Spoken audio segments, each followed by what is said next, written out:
Hi hello नमस्ते. मी पूजा. मी आणि बरंच काही या यूट्यूब चॅनलवर तुम्हा सगळ्यांचंच अगदी मनापासून स्वागत करते. आज आपण उपवासाचा अगदी झटपट होणारा असा एक पदार्थ पाहणार आहोत. खायला जेवढा रुचकर आहे, करायला तितकाच सोपा आहे. नेहमीच शाबूत तांदळाची खिचडी वडे खाऊन सगळ्यांनाच कंटाळा येतो. त्यावेळी काहीतरी छानसं खावंसं वाटतं, तर नक्कीच तुम्ही हा पदार्थ ट्राय करू शकता. तर चला जास्त वेळ न घालवता लगेचच आपण रेसिपीला सुरुवात करूया. तर इथे बघा, एक छोटी वाटी शेंगदाणे घेतलेले आहेत मी. हे आपल्याला भाजून घ्यायचेत. लक्षात घ्या, शेंगदाणे भाजताना गॅस एकदम बारीक करायचा आणि स्लो गॅसवरच आपल्याला शेंगदाणे कंटिन्यू हलवत फक्त डाग येईपर्यंतच भाजायचे आहेत. खूप जास्त वेळ शेंगदाणे भाजत बसू नका. आतमधून त्याचा कलर चेंज नाही करायचा आहे आपल्याला, फक्त वरतून थोडेसे डाग पडेपर्यंतच त्यांना भाजून घ्यायचे. तुम्ही व्हिडिओ इथपर्यंत पाहिलाच आहे आणि काहीतरी नवीन आणि इंटरेस्टिंग रेसिपी मी आज तुमच्यासोबत शेअर करते.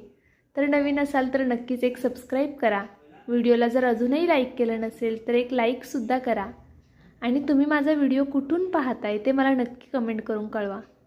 आपल्या चॅनलवरती नवरात्र स्पेशल भरपूर रेसिपी येणार आहेत, त्यामुळे नवीन असाल तर नक्कीच सबस्क्राईब करा. त्याबरोबर बेल आयकनसुद्धा प्रेस करा, म्हणजे मग माझे व्हिडिओ सगळ्यात आधी तुमच्यापर्यंत येतील. तर तुम्ही पाहू शकता, शेंगदाण्यांना हलकेसे डाग पडायला सुरुवात झाली आहे. आपले शेंगदाणे जवळपास भाजून झालेले आहेत. इतकेच डाग पाडायचे आहेत आपल्याला शेंगदाण्यांना, म्हणजे थोडक्यात खूप जास्त भाजायचे नाही आहेत. आता हे मी काढून घेते. थंड झाल्यानंतर ना आपल्याला ते मिक्सरमधनं वाटून घ्यायचे आहेत. आता बघा, शेंगदाण्याचा कूट मी करून घेतला आहे. त्यानंतरनं इथे शाबूत तांदूळ मी पाण्यामध्ये भिजत ठेवले होते 2 तास. खूप जास्त वेळ भिजवायची गरज नाही आहे. 2 तास शाबूत तांदूळ ठेवले भिजत तरीसुद्धा चालणार आहे, पण शाबूत तांदूळ स्वच्छ धुवा आणि त्यानंतर भिजत घाला, म्हणजे मग चिकटपणा कमी होतो शाबूत तांदळाचा. तर 1-2 पाण्याने शाबूत तांदूळ धुतल्यानंतरनं थोडं जास्तीचं पाणी घालून मी भिजत ठेवलेले. आता हे मिक्सरच्या भांड्यात घालून आपल्याला छान बारीक वाटून घ्यायचे. ते जेवढं शक्य होईल तेवढं बारीक वाटा. लक्षात घ्या, शाबूत तांदूळ वाटताना पाणी आवर्जून घाला, कारण की तसं मग जास्त बारीक होत नाही.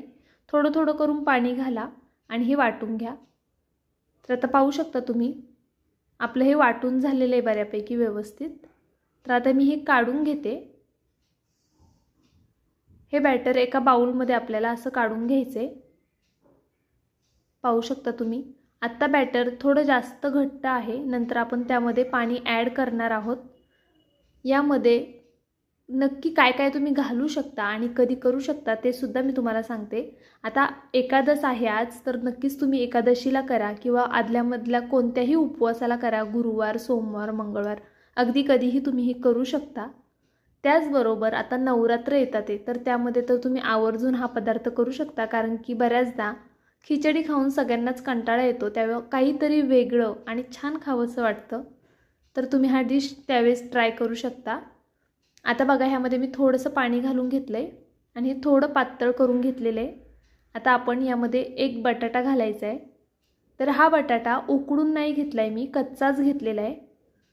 तुमच्याकडे जर वेळ असेल आणि शक्य झालं तुम्हाला तर तुम्ही उकडून घेतलात तरीसुद्धा चालेल. आता हा कच्चा बटाटा आहे, तर मग ह्याची साल काढून घेते मी.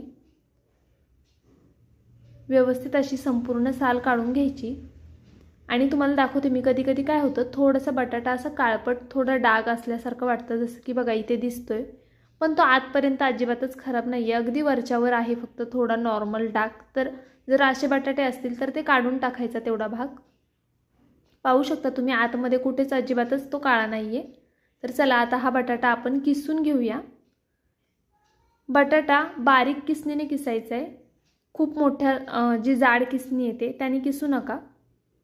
शक्यतो असा बारीक किसणीनेच बटाटा असा किसून घ्या. आता संपूर्ण बटाटा मी आधी किसून घेते.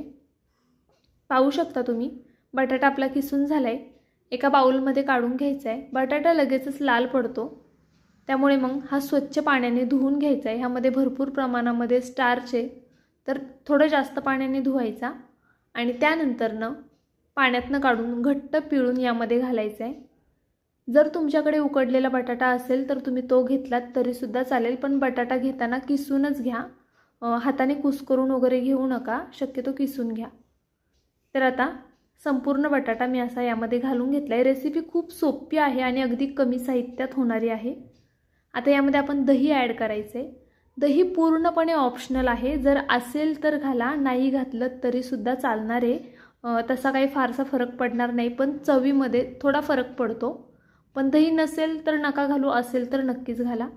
त्यानंतर बारीक मिरच्या कट करून घातल्यात मी. आणि आता ही रेसिपी मी नवरात्र स्पेशल म्हणून दाखवते आहे, त्यामुळे मग मी जिरा पावडर घातली आहे आणि कोथिंबीर घातली आहे. नवरात्रामध्ये शक्यतो जिरं आणि कोथिंबीर चालते. जर तुमच्याकडे चालत असेल तर तुम्ही घाला, जर नसेल चालत, नाही घातलं तरी चालेल, फक्त मिरच्या कट करून घातल्यात तरीसुद्धा चालेल, तरीसुद्धा खूप जास्त छान होतो हा पदार्थ. आता हे सगळं व्यवस्थित असं मिक्स करून घ्यायचं आहे बघा. आपल्याला एकसारखं हलवत छान मिक्स करून घ्यायचं आहे. त्यानंतर चवीनुसार मीठ घालायचं आहे. मीठ थोडं बेतात घाला, कारण की जी क्वांटिटी आपल्याला दिसते ना त्यापेक्षा कमीच मीठ घालायचं, कारण की हा पदार्थ ज्यावेळेस आपण करतो पॅनमध्ये त्यावेळेस तुम्ही जे बॅटर घालता ना ते निम्म होऊन जातं नंतरनं, म्हणजे पातळ होतो थोडक्यात तो डोसा. जाड बॅटर घातलं तरी थोडा पातळ होतो, मग मीठ जास्त लागतं डोसा खाताना. त्यामुळे जेवढं बॅटर आहे त्यापेक्षा कमी मीठ घाला. मला तरी वाटतं खूप डिटेलमध्ये मी तुम्हाला प्रत्येक रेसिपी सांगत असते. काहींना वाटतं खूप मोठा व्हिडिओ होऊन जातो मग, पण डिटेलमध्ये सांगितल्यामुळे ना तुमचासुद्धा फायदा होतो, रेसिपी फसत नाही. तर ठीक आहे बघा. आता आपण पॅन ठेवून घेतला आहे, त्यामध्ये मी तूप घातलं इथे. तुम्ही तुपाऐवजी तेल घेतलं तरीसुद्धा चालेल. आता हे आपण छान पसरवून घेऊया आणि त्यानंतर यामध्ये बॅटर घालायचे. एकदा हलवून घ्या फक्त. ह्याला बघू शकता तुम्ही ना, सोडा वगैरे आपण काहीसुद्धा वापरलेलं नाही आहे, पण तरीसुद्धा खूपच छान आणि जाळीदार असा हा पदार्थ तयार होईल, तुम्हाला शेवटी समजेलच. आता बघा 2 चमचे इतपत मी बॅटर घालून घेतले आणि थोडं जाडसरच पसरवून घेतलेलं आहे. असं एकसारखं सगळीकडनंच असं पसरवून घ्यायचं आहे आपल्याला. खूप पातळ पसरवू नका, थोडं जाडसरच ठेवा. आणि बॅटरसुद्धा बघा आपलं घट्ट आहे, खूप पातळ वगैरे नाही करायचं आहे आपल्याला हे पीठ. त्यानंतर 1 मिनिटभर फक्त झाकण ठेवायचे. जास्त वेळ झाकण ठेवू नका, फक्त 1 मिनिटभर झाकण ठेवा आणि मग काढा. झाकण काढल्यानंतर वरची बाजू बऱ्यापैकी सुकेपर्यंत त्याला हात लावायचा नाही आणि आपल्याला लगेचच समजतं खालून कुरकुरीत झालं असेल की नाही. कमीत कमी 3 मिनटं, जास्तीत जास्त 4 मिनटं एक साईड भाजायला लागते. असंच दोन्ही साईडने आपल्याला छान कुरकुरीत होईपर्यंत हे भाजून घ्यायचे. तुम्ही पाहू शकता मस्त असं मी हे भाजून घेतलेलं आहे दोन्ही साईडनी. हे डोसे खूप जास्त कुरकुरीत आणि मस्त होतात. एकदा तरी नक्कीच करून बघा तुम्ही, तुम्हाला आवडेल ह्याची मला 100% गॅरंटी आहे. आणि पाहू शकता तुम्ही किती पातळ आणि मस्त झालेले आहेत. रंगसुद्धा खूप सुंदर आला आहे. एकदा तरी नक्कीच ट्राय करा. केल्यानंतर मला कमेंट करून कळवायला विसरू नका. व्हिडिओ आवडला असेल तर लाईक करा. उद्या असाच एक छानसा व्हिडिओ घेऊन पुन्हा हजर राहीन. बाय.